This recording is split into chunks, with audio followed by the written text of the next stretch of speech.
When I started high school, I met Stephanie, who quickly became my everything for over a decade. As a shy and lonely child, I found joy in our friendship, making high school incredibly fun. While we had other friends, it was always Stephanie and me at the end of the day. We decided to attend the same university and study business, believing it would open many doors. Luckily, we succeeded and shared a dorm in our first year, later moving off campus for the remaining 3 years. Upon graduating, I thought it would be great for us to get our own place and experience adulthood together, but we needed jobs first. A few weeks after graduation, Stephanie landed an interview at a great company. She got the job and recommended me, and a month later, I was also working there. It felt like we were sisters. We found reasonably priced studio apartments on the same street, and Stephanie suggested we could be independent while still supporting each other, which sounded perfect. I always felt fortunate to have such a wonderful best friend, but our new living and working situation brought changes. I had longer hours than Stephanie due to our different roles, which meant I often stayed an extra hour. Initially, she waited for me to take the subway together, but the rush hour crowds became overwhelming. Eventually, she started leaving right after work to run errands, though she always checked on me, and I sent her quick messages or emojis when I got home. For the first time since high school, I had time to myself. I could go to the grocery store alone, where I met Curtis. I've always been a bit quirky and wasn't really interested in dating, having only had a brief high school relationship and a few kisses at university. Book boyfriends were enough for me until Curtis. Our encounter at the supermarket felt straight out of a rom-com, and he flirted with me boldly, looking like the hero from my favorite stories. I figuratively jumped at the chance with Curtis, and we ended up spending that first night together. I've always believed that shy girls are only shy until they meet the right person. It wasn't just a one-night stand. He wanted something more, and he lived nearby. I was all in. It took me a while to realize I hadn't seen Stephanie in almost 3 weeks. One day, she was waiting for me after work and expressed her concern. I felt terrible for being so neglectful. Texting and sending memes wasn't enough. When she asked what I was up to, I told her about Curtis. To say she was shocked would be an understatement. When I mentioned how serious things were getting, her surprise turned to worry. I reassured her that everything was fine. I really liked him, but I wasn't naive. However, I couldn't go out with her that night because Curtis and I had plans. She didn't like that and made her feelings clear. We had always promised each other we wouldn't become the kind of women who forget their friends for boyfriends. I told her this situation was different since I had made plans with Curtis first. Stephanie pointed out that we never needed plans before, but I insisted she should start making them, or we'd end up not seeing each other for days. I tried to keep the mood light during our conversation, but I could tell she wasn't entirely happy. She sighed and stated that we were going out the next night, and I had to promise to tell her everything. I thought that was a great idea. The next day, I filled her in on everything I knew about Curtis, everything that wasn't private, but she wanted to know more. Where he lived, where he worked, his height, his astrological sign, and his birthday. I was a bit confused but answered her questions. She asked me to find out the rest, and I said I would since we were likely seeing each other soon. We agreed to go to a new restaurant, and when she asked which one, I answered without thinking.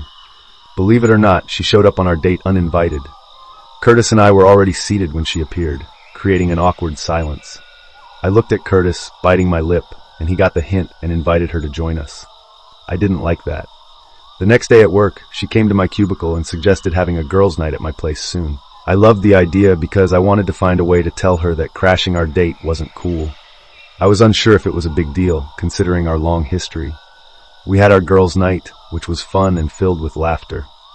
I brought up the date crash, but she brushed it off until I let it go. I didn't want to hurt her feelings by pointing out that she was being a third wheel. Stephanie's dating life was complicated. I didn't know much about Stephanie's dating life, but I knew she went out with many guys at university. She said it was a time to experiment, which felt like the opposite of me, someone who didn't care. I never saw the faces of the men she met, and if she slept with them, it was at their dorms or apartments. What I knew was that she hadn't been serious with anyone. Technically, I was the first to have a stable boyfriend. A few days after our girls' night, I realized that Curtis hadn't texted or called since our last meeting, the day before. He didn't reply to my messages, and I started to worry. I thought about calling Stephanie, but hesitated. Whatever was happening between Curtis and me felt private. It also seemed silly to panic after just a few days, so I waited. To pass the time, I decided to clean my apartment, and that's when I found a shoebox under my bed. I didn't keep any shoeboxes. My parents were practically hoarders, and I had promised to throw out everything unnecessary. This one was small, like a box for children's shoes. I took it out and almost tossed it, but something urged me to look inside. What I found was puzzling. A food-smudged cloth napkin, an old tube of red lipstick, some hair, and a vial of black liquid. The interior smelled like incense, the kind that gave me a headache. I didn't recall having this junk, but I grabbed the napkin and saw the logo of the new restaurant we had visited since Stephanie crashed our date. I never took this napkin, which meant only 2 people could have made this box and placed it under my bed. A memory flashed through my mind of my 2-week boyfriend from high school. After we broke up, I was feeling down when Stephanie visited with ice cream and cookies. I accidentally dropped a cookie, which rolled under my bed. While retrieving it, I found a sock that smelled like a shoebox. I couldn't tell what was inside, and Stephanie took it before I could look further, telling me not to worry since I was wallowing in sadness. She threw it away or took it home, and I didn't care. So the shoebox had to be from her, not Curtis. Feeling uneasy, I took a picture and found an online forum. Almost immediately, people warned me not to touch it. Too late, I guess. They claimed it was witchcraft, the bad kind. I didn't know what that meant, but one user shocked me by asking if I had a boyfriend, suggesting I might be having problems because that box was meant to break us up. I replied that I hadn't talked to my boyfriend in days and suspected who was behind this. She advised me to confront whoever did it and throw those items away. I wasn't sure if I believed any of this, but I took the box with me to work. During lunch, I sought out Stephanie. I asked her to come to the bathroom with me for a moment, and she smiled as we walked. When she casually asked if everything was okay with Curtis, it made my hackles rise, as if she already knew something. In the bathroom, I checked to make sure it was empty, then pulled the shoebox from my purse, demanding to know what she had done. Stephanie denied knowing anything about it, but I could tell she wasn't a good liar. After all these years, I thought I knew her well. I even mentioned the sock, and I watched her expression shift. She turned to look at me in the mirror, and her face twisted in a way that felt almost sinister. It reminded me of that scene in The Little Mermaid, where Ursula appears as Vanessa. Though not as overt, something about her demeanor was unsettling. Then she snatched the box from my hands and tossed it in the trash. As she stood there, still staring at me through the mirror, she said, "Fine, I did it. What are you going to do about it?" I backed away, trying to make her look at me directly, but she wouldn't. I asked her why she had done something like that, explaining that I had looked it up and people said it was voodoo. She deflected, asking if I had broken up with Curtis. I hadn't, since we hadn't spoken in a while, and then she began to laugh creepily. It wasn't as dramatic as Ursula, but it felt that way. She claimed it was over for me and Curtis, emphasizing that I had to remember she was my best friend and I was hers. The way she stressed, "You're mine," made me step back, confused about her intent. Before I could retreat any further, she grabbed my hand. This time, she turned to me, but couldn't meet my gaze. Her fingers glided over my knuckles, almost in a caress, but I tried to pull away. I asked her to stop and to talk like a normal person because she was scaring me. I might have been yelling, but I couldn't tell. Stephanie wouldn't stop. She tried to grab my other hand, but I avoided it until my back hit the wall. I heard her whisper, "You're mine. You won't leave me." Finally, she took my other hand and continued the strange knuckle caress, almost like she was counting, but it began to hurt. She pressed her fingers hard into the spaces between my knuckles. I wanted to cry out from the pain, but I felt frozen against the wall, unsure if I was even crying. Everything felt surreal and terrifying. This wasn't the Stephanie I knew. Then someone walked into the bathroom, and the noise broke the spell. Everything snapped back to reality. I blinked, and suddenly Stephanie was several paces away, looking directly into my eyes. She smiled and said we would talk later before leaving, but we never talked later. I waited, still hurt and confused, but Stephanie ignored me completely from that point on. She requested a transfer at work and cut me off entirely. I still have no idea why. I know anyone else would have ended the friendship first, but she was my best friend before that day. Everything felt so strange, and I couldn't comprehend any of it. As bizarre as it sounds, the night of our confrontation, Curtis called me and apologized for not texting sooner. He had gotten spooked about us moving too fast, but wanted to make it up to me. I find it hard to believe this was all due to the box or whatever Stephanie was doing in that bathroom. Anyone could easily dismiss it as coincidence, and I try to think of it that way, but sometimes I still wonder. If Stephanie felt I was hers, why did she cut me off so abruptly? Not getting closure is terrible, especially since that mirror stare is still vivid in my mind, and the pain in my knuckles hasn't faded since that day. I still miss my best friend. You need to be cautious about some of the nicest people you meet. One individual who seamlessly integrated into my friend group turned out to be the most unsettling person I've ever encountered. Yet, it was through him that I learned important lessons about life and how easily one can fall into an unexpected crowd. I had a close-knit group of friends, 3 women and 5 men, including myself. We met in high school and remained friends because we all attended the same nearby college. Many of my other friends considered this fortunate, noting that most people lose touch with their old school buddies as life progresses. I appreciated having them around. They represented simpler times, making our gatherings feel like comfort food.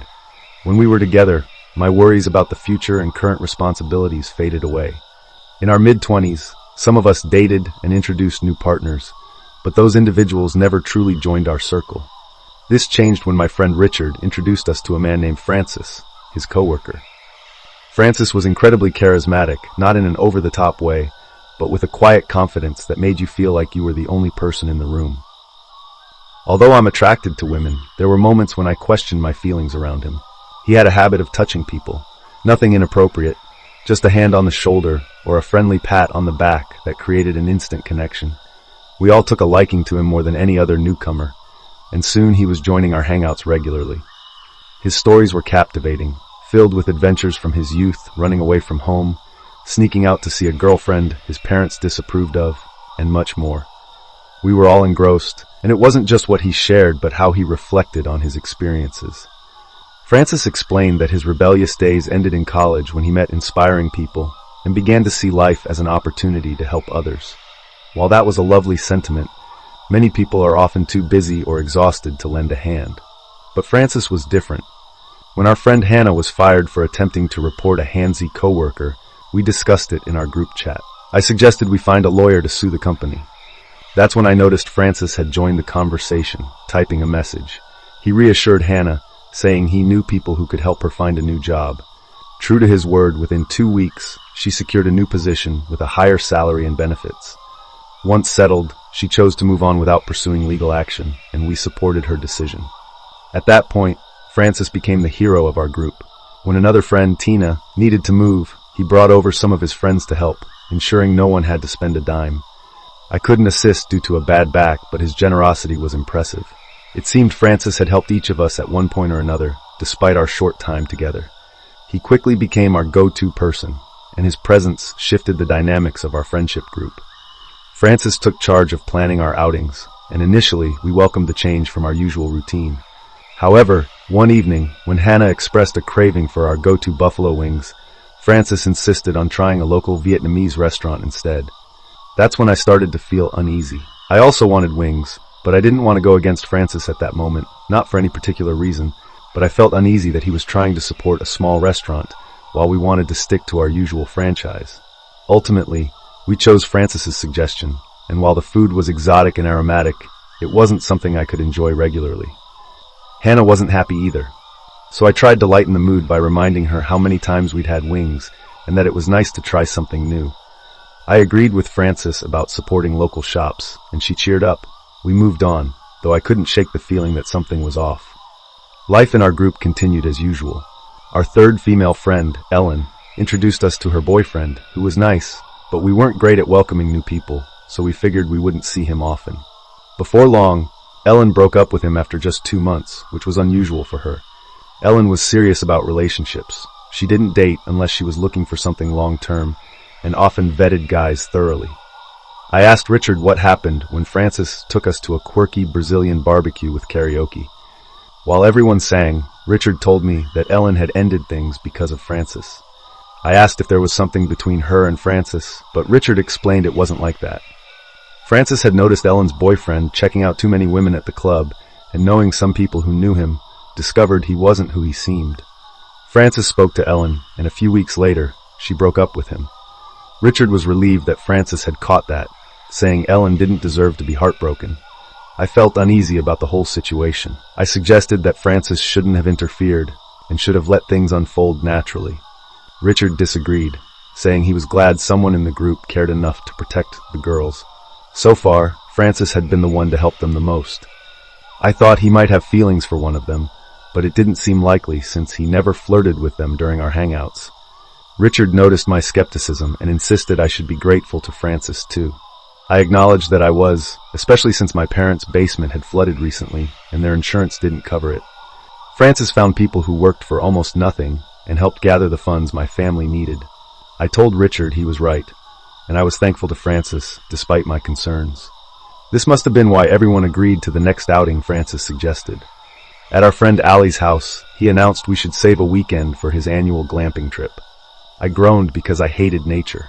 Hannah supported me, but the rest of the guys, Richard, Ali, Julian, and Zach, insisted I owed Francis. He said no one owed him anything, but he'd be grateful to have his friends there.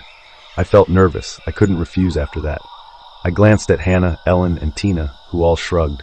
None of them seemed eager to go, but our other friends were on board, so I finally said, "Glamping it is, then." A few weeks later, we set off on a 3-day, 2-night glamping trip. I slathered myself in insect repellent and packed extra.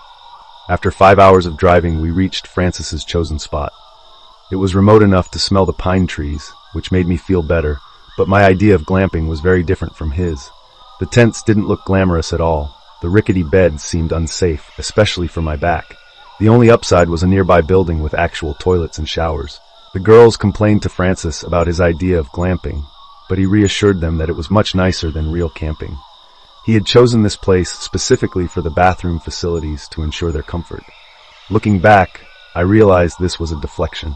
Whenever we voiced concerns, Francis highlighted how accommodating he was, which was an effective way to keep us in line. I remember thinking later, after everyone settled into their beds, that Francis gathered us around the not yet lit campfire since it was still daylight. He mentioned he liked to start his trips with a little prayer to the heavens. I didn't know he was religious and asked him about it. Francis chuckled, saying he was only spiritual, but wanted us all to join in, so we did. It began seriously enough, though I could tell some of the guys thought he was joking. Eventually, we turned it into a joke, referencing that Sandra Bullock movie with Betty White, and we goofed around, jumping all over our glamping spot. For the first time since getting in the car, I felt relaxed. I had been one of the drivers since I had an SUV, but I noticed Francis's expression that he looked disappointed. I wouldn't say he was angry. He didn't say a word and retreated to his tent after his prayer while the others continued to mess around. I didn't want to pay him any more attention, so I just laughed and twirled around with Hannah. Surprisingly, we had a great time that night. We lit the campfire, ate hot dogs, and Zach shared some scary stories. Francis added a few tales from his adventures, which I wasn't sure were true, but I didn't really care. I wasn't too worried about mosquitoes because my citronella candle worked well. After everything, I slept like a baby. Early the next morning, Francis announced we were going on a deep hike into the woods. I asked if some of us could skip it since walking was tough on my back, but after the previous night, everyone was eager for adventure, so they convinced me to join. We hiked for hours before reaching a beautiful waterfall. Francis told us to stop there. I remarked that the water looked freezing and that he couldn't expect us to jump in. I wasn't going to do it. I said it jokingly, but I meant it and had to stand my ground. Francis locked eyes with me and said, "You're going in that water. We all are. Right now. Take off your clothes." I laughed, thinking he was joking, but I said no again. He insisted I had no choice and that everyone had to do it because that's why we came. I repeated my refusal, still believing he was joking. Hannah stepped up beside me, saying no as well, but Ollie joined Francis and called us chickens. Suddenly, everyone was picking sides without any prompting. Hannah, Ellen, and Tina sided with me, not just because the water looked too cold, but also because they didn't like the idea of getting naked in the woods. Yes, Francis meant everyone had to get naked, and while we had been friends for years, we weren't that kind of friends. We had gone to the beach in bikinis and shorts, but that was as far as it went. Francis had all the men on his side except for me, and they were dead serious. It became quiet for a moment before Hannah finally said enough was enough. She chuckled awkwardly and started walking back in the direction we came from, but Francis grabbed her arm and pulled her back roughly. He told her she couldn't leave, reminding her he had helped her get a job when things got tough, so she had to trust him. I felt uncomfortable with that phrasing. It felt manipulative. I insisted it was time to stop this because we wouldn't do it. It wasn't funny, and the best compromise was for us to leave while the guys could do whatever they wanted. Francis then looked at my male friends and made a head shake, as if to say, "What are you waiting for?" Suddenly, all the guys sprang into action, surrounding us and tugging at our clothes while taunting us. I can't describe what that felt like as a man, so I can't imagine how Hannah, Tina, and Ellen felt. I fought Ollie off and helped the women, feeling incredibly angry with all of them. Francis hadn't touched any of us. He just stood there with his arms crossed like a father waiting for his kids to obey. The other men laughed, waiting for something while we stared at them in shock and hurt. At that moment, I didn't recognize any of them. I heard Ellen sniffling, and Tina had her arms wrapped around herself, while Hannah was putting her jacket back on. I didn't remember who had taken it off her, but I knew that our long friendship had come to an end at that moment. Suddenly, Francis clapped and shouted, "They need some encouragement to follow us." I couldn't understand how he reached that conclusion after seeing our faces, but the men started undressing. The girls instinctively turned away and huddled together as Francis stripped down completely. He began jumping around, yelling and making monkey noises, and the other guys echoed him. I felt like I was in the Twilight Zone. The men had gone completely primitive, rallying around us and forcing us to huddle closer. I was trying to shield the girls from them, but I was also terrified. Then, Francis climbed onto a rock and began chanting his own name over and over again. The other guys followed suit, filling the forest with their shouts until Francis told them to jump into the freezing water. I was slack-jawed, watching them cannonball in without a second thought, while the women behind me cried. Francis came down from the rock and approached me, completely naked. His expression was nothing like the guy who had rushed to help us before. Now it was a mix of pride and outrage that we were denying him what he wanted. He said he would ask us to join him one last time, and if we didn't, we would never be welcome around him again. It took all my strength to tell him we weren't doing it. In response, he spat on my hiking boots and ran off to jump in the lake, cheered on by the other men. I turned to the women and told them to hold hands while I used my phone to find our way back. We could hear them calling us back, jeering, but we ignored them and kept going until we reached our camp. I urged them to pack their things immediately, and they agreed. We piled into my car and drove off. The ride home was chaotic. Ellen and Tina were sobbing while holding each other in the back seat, and I felt my hands shaking on the steering wheel as I tried to keep it together and get everyone home safely. Hannah placed a hand on my shoulder and began rubbing it. About an hour later, the car fell mostly silent when Hannah softly asked, "What are we going to do? What was that?" I shook my head, completely at a loss. I didn't know if those guys were on drugs or what. Ellen suggested we should go to the police and report it because, technically, they had been assaulted. I didn't know much, but I told her we could do anything they wanted. As the women discussed their options, I started to cry. I was blubbering, apologizing for not being able to protect them better. In that moment, Hannah was the voice of reason. She told me it wasn't my fault. It wasn't any of our faults. It was that weirdo Francis and our other friends. Tina made it clear she would never go near them again, and we all agreed. I didn't want to see them either, no matter how close we had been for our whole lives. They had changed, and none of that should have ever happened. Hannah convinced the other girls to stay at her house and invited me, but I wasn't sure they wanted a man around that night.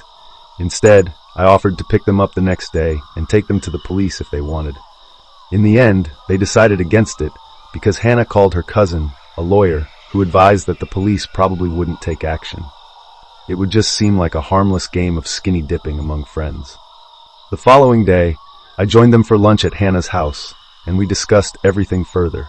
I expressed all my feelings about Francis and how he had begun to make me uncomfortable. They shared similar sentiments, telling me how he often showed up at Tina's new house unannounced and stayed far longer than he should have. He was never inappropriate, so she didn't have the heart to tell him to leave.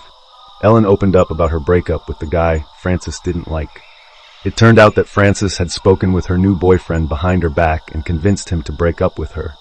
She had told Richard and the others a different story to conceal the truth, not wanting to reveal it since everyone seemed to like Francis so much.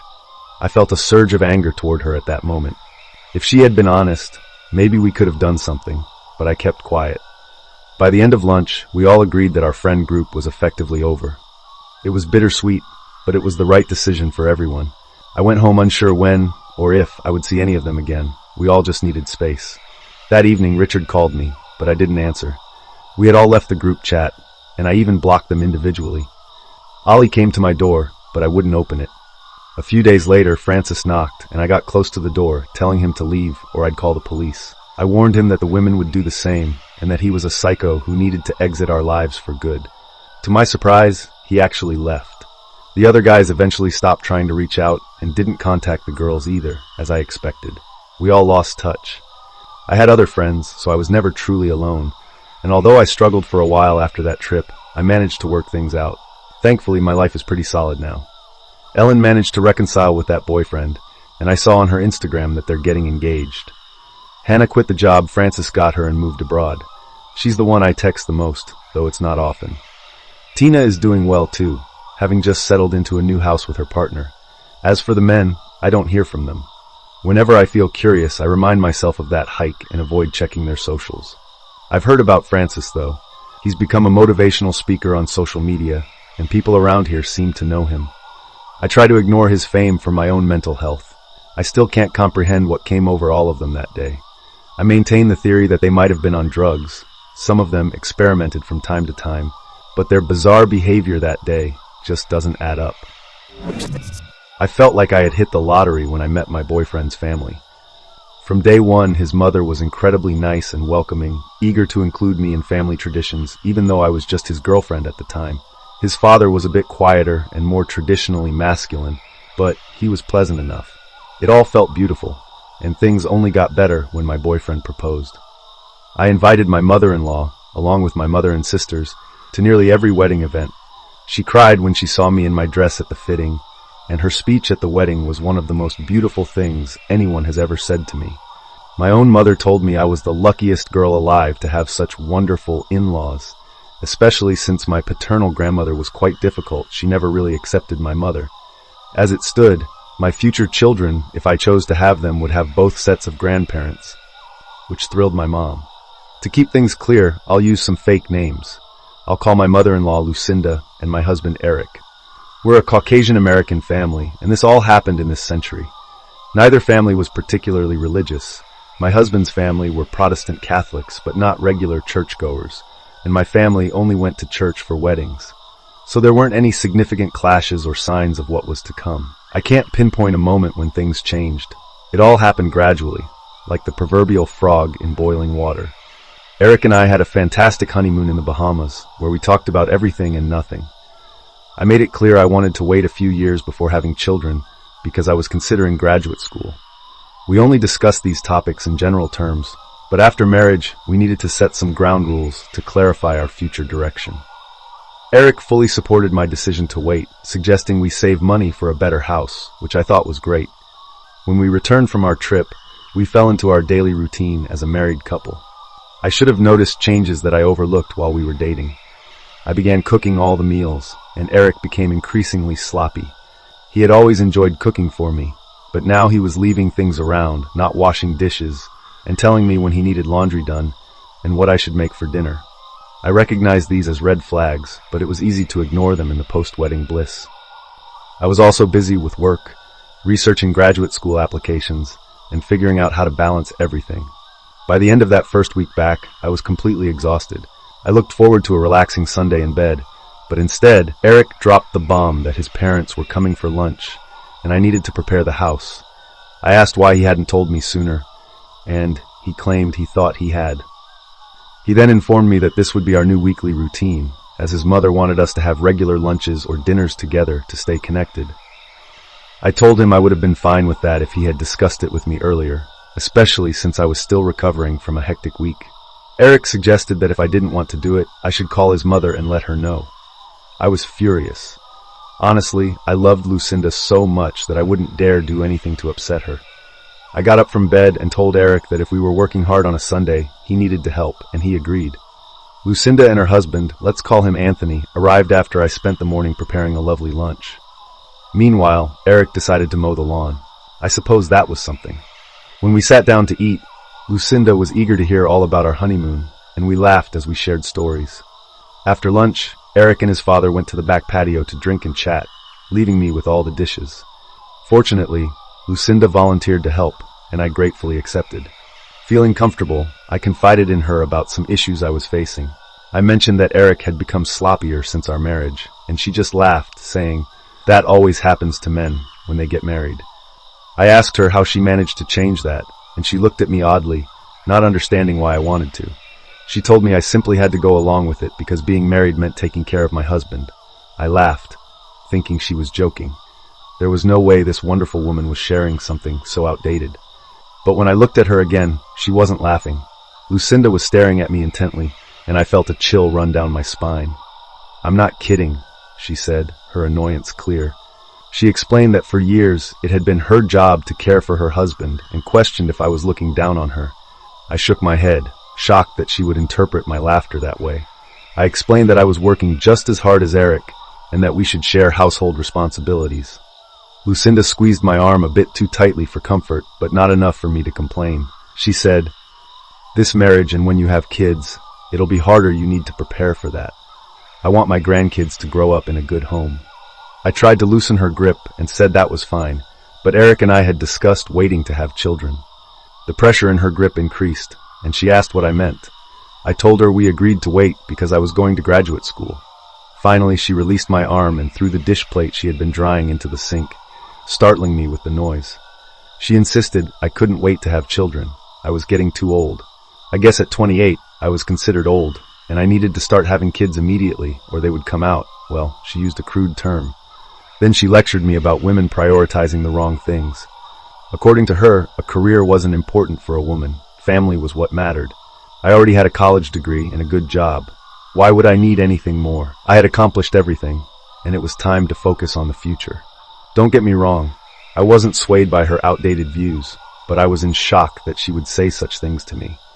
I mentioned our country, race, and religion because I know some societies still hold these expectations, but not in modern America. I thought not in the America I grew up in or the one I thought I was marrying into. I was so stunned that I just took it, and when Lucinda finished her rant, she went to grab the dish plate again. I lowered my voice to a soothing tone and asked her to sit down. I served her some tea and returned to the dishes. When I picked up her empty cup, she gently took my arm and said, "Don't tell Eric any of this. These are wife's worries. He doesn't need to know." I thought, screw that. That night, after his parents left, something that took longer than I expected, I sat Eric down. Lunch had almost turned into a nightmare, and I was worried about having to make them dinner. I told him I wouldn't put up with his attitude. I wasn't signing up to be a housewife. I intended to advance my career, and he needed to be my partner, not a child I had to care for. If he couldn't do that, I thought we might need to get divorced. He panicked, apologized, and said he hadn't noticed his behavior. I appreciated his apology, but I needed more than words. I wanted real change. After our conversation, Eric reverted to being the partner he had been before marriage. The problem was Lucinda, my mother-in-law, with whom I couldn't communicate as easily as with Eric. I agreed to Sunday lunch every week to keep the peace, but Lucinda began showing up more frequently, always after I returned from work. On her first surprise visit, she knocked, and I reluctantly let her in. What could I do? She came under the pretense of welcoming me into the family, bringing a cookbook that all the women in their family had. It was nice, but she insisted I cook a recipe that night and stayed without offering help. Lucinda told me I had to learn on my own because she wouldn't always be there. When Eric arrived, we sat down to eat, and she left without helping to clean up. Another time, she brought my father-in-law's shirts to teach me how to sew buttons. Yet another day, she showed me a special laundry technique to make clothes softer. I was losing patience with her. I told Eric, and he promised he would talk to her. Later, she wanted me to come over. At first, it was different. She was buttering me up with cookies and old photo albums of Eric as a child. I knew this was her way of trying to persuade me to have kids, so I just nodded and smiled. But one night was particularly tough. I don't remember if I had a bad day at work or was just feeling down, but when I saw Lucinda waiting for me, I knew something would happen. I tried to hold it in and led her inside, listening to her cheerful chatter about a friend who had just become a grandma. She looked around my house and told me I needed to vacuum more often because it was getting dusty. I said I would get to it soon, but she started sniffing and claimed the house smelled musty. I stepped into the kitchen for some water, and she followed. There were only 2 dishes in the sink that I hadn't cleaned that morning because I was running late. Lucinda clicked her tongue and shook her head. "Dear, it's your responsibility to keep the house in shape. I'm coming here more often. I need to train you." That was it. I spat out the water I had just taken and coughed for a moment before I could really shout. I told her there was no training me. I wasn't a dog. 2 dishes and a little dust didn't matter, and her son didn't marry me to have live-in help. I admit I was rude and a bit hysterical. I expected some pushback. Lucinda should have reacted strongly. I thought she would scold me for raising my voice and launch into another 1950s rant. But she didn't. Her face went completely stoic, her mouth tightly shut, nostrils flaring slightly. Then she left the kitchen and walked out of my house. I would have followed Lucinda and apologized, but I was too tired. I figured I'd see her later, and we could have that conversation then. I suspected Eric hadn't spoken to her about our agreement. Maybe she would call him, crying about how I spoke to her. I was looking forward to that open communication. When Eric got home, he kissed me, and we went about our evening as usual. He was tired but helped with the dishes, was affectionate, and we went to bed on good terms. I thought, all right, Lucinda wants to keep this between us, which is probably why she asked me not to tell Eric about these wife worries. The next morning, I decided I would apologize when she came over, but Lucinda didn't show up and didn't answer my calls. I asked Eric if everything was all right with her, and he said he had talked to her, and she seemed fine. After a few days, I decided to visit her house. My father-in-law answered the door and said Lucinda wasn't feeling well, so I left. I admit I didn't try harder after that. I got busy with work and the upcoming grad school deadline. Eric and I were happy at home, so Lucinda slipped to the back of my mind. My boss was unusually attentive to my work. Months passed and I felt sad because none of the schools I applied to accepted me, which really bummed me out. Around that time, Eric got busy at work and life, you know? Before I knew it, it was Thanksgiving and we were going to Lucinda's house. She was hosting the extended family, and I hadn't seen most of them since the wedding. To be nice and a little ingratiating, I baked an apple pie from the cookbook Lucinda had given me. When I brought it in, she wrinkled her nose and made a snarky comment, implying I didn't want to be just a maid and cook. I let it slide because she was clearly still angry with me. The problem was that almost everyone at the party avoided me. At first I thought I was imagining it, but people left rooms whenever I entered. Conversations would stop when I stepped out of the kitchen onto the back porch. Eric didn't even notice, but I was increasingly concerned. After dinner, while everyone was still outside, I managed to corner Lucinda in the kitchen. I apologized for yelling and offered a list of excuses, taking full blame just to get on her good side. Lucinda set down a tray of empty glasses and thanked me for the apology, but said it was too late. I had shown her that I wasn't good enough for her son, and she intended to ensure that I changed that. I asked her what she meant. Lucinda crossed her arms and insisted I would need to change my attitude soon. Lucinda had never been scared, but her expression made it clear she wasn't the woman who had cried at my wedding. I stood firm, stating I wouldn't change and that Eric loved me as I was. She smiled condescendingly and said he didn't love me fully because he needed a real wife just like her. I had a chance to become that kind of wife with her help, but I had squandered it, leaving her no choice but to intervene. Intervene? How? I asked. Lucinda revealed the truth. She had contacted all my schools because Eric had told her which ones I applied to and spoke poorly about me. She also discovered that my boss was married to her aunt's friend and called him too. Soon, you won't have school or work, so you'll only focus on Eric. That's your purpose. And I really couldn't believe it. Our issues had started months ago, and never in my wildest dreams would I have suspected anything like this. I asked her why she was telling me this, because I could easily expose her wrongdoings to the family. She laughed at me again, a little huff sound, and asked who would believe me. I realized this was why people had been avoiding me that day. She had turned the family against me, and they were only being polite for Eric's sake. Lucinda smugly told me that she had informed everyone I was alienating her from her son. She claimed that Eric barely visited her because I didn't allow it, and that I wanted him to have a vasectomy so we would never have kids. It was insane, diabolical, really, and nothing like the woman I had known. I think Lucinda had been waiting to reveal her plans like a villain in a movie who details his plot right before defeating the hero. She sighed happily after she was done. I was barely breathing, wondering what her final blow would be and whether I would survive it. I guess I did, but Eric and I didn't. As soon as we got home, I broke down. I sobbed uncontrollably, snot running from my nose in a disgusting display. After a while, I realized that Eric wasn't very comforting. He sat on the couch with his arms crossed, looking so much like Lucinda. His next words echoed what she had said, and I didn't want to hear it, but I did. Eric told me I should have listened to his mother. He thought I would make a great housewife just like her, and that it was my duty to become what I was meant to be. He wanted all of this, even though he hadn't said anything before and had supported me. When he finished practically scolding me, I asked why he had taken my side in the past. Eric thought I would come around to what really mattered. He also mentioned he hoped getting me pregnant might help. He abruptly stopped talking and just stood there. I didn't think he meant to reveal that part, but he did, and at that point, I believed him capable of anything. I knew things were over, but I had one final question. Did you and Lucinda plan all of this together? Eric didn't answer, but his expression turned stoic, just like his mother's. I can't describe it well, but his silence made me furious. I lunged at him and slapped him as hard as I could. I know I was wrong. I shouldn't have laid my hands on him. But I told him to get that look off his face immediately. I was repeating myself, but I told him more like, screamed at him in no uncertain terms that I was not some perfect housewife to be bullied around, and that's not what we had planned. Out of nowhere, a slap came back at me. Logically, I knew it was payback for what I had done first, but the pain radiating from my cheekbone all the way down to my toes was unlike anything I had ever felt before.